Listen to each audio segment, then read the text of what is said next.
For Yorkshiremen. There we go. Hi. Very passable that. Very passable bit of risotto. Nothing like a good glass of Chateau de Chasselet, Josiah. Oh, you're right there, Obadiah. Who'd have thought 30 years ago we'd all be sitting here drinking Chateau de Chasselet, eh? In them days, we'd have been happy for a cup of cold tea. A cup of cold tea, aye? Without milk or sugar. Or tea. In a cracked cup and all. Oh, we never had a cup. We used to have to drink out of a rolled up newspaper. The best we could manage was to suck on a piece of damp cloth. Oh, but you know, we were happy in those days, even though we were poor. Because we were poor. My dad used to say to me, money won't buy you happiness, son. He was right. He was right.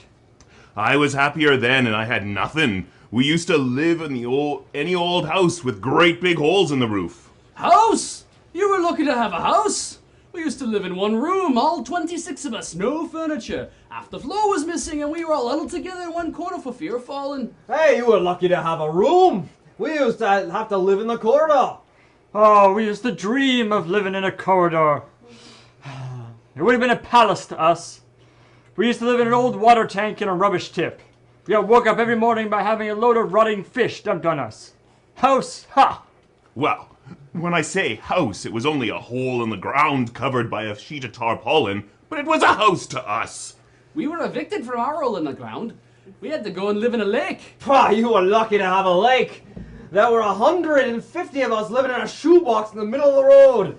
Cardboard box? Aye? Well, you were lucky. We lived for 3 months in a paper bag in a septic tank.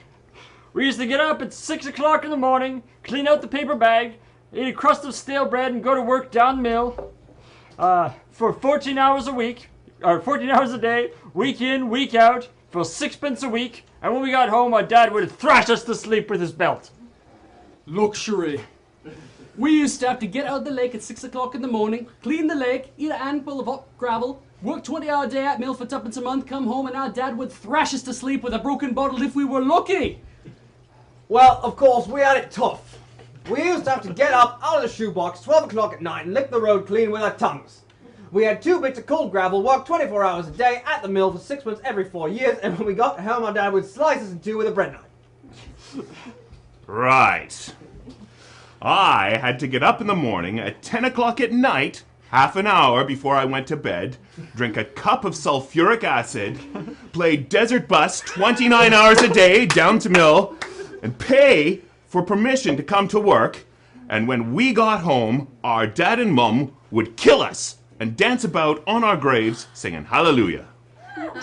You know, you try to tell the young people of today that, and they won't believe you. No, they won't. No. They won't.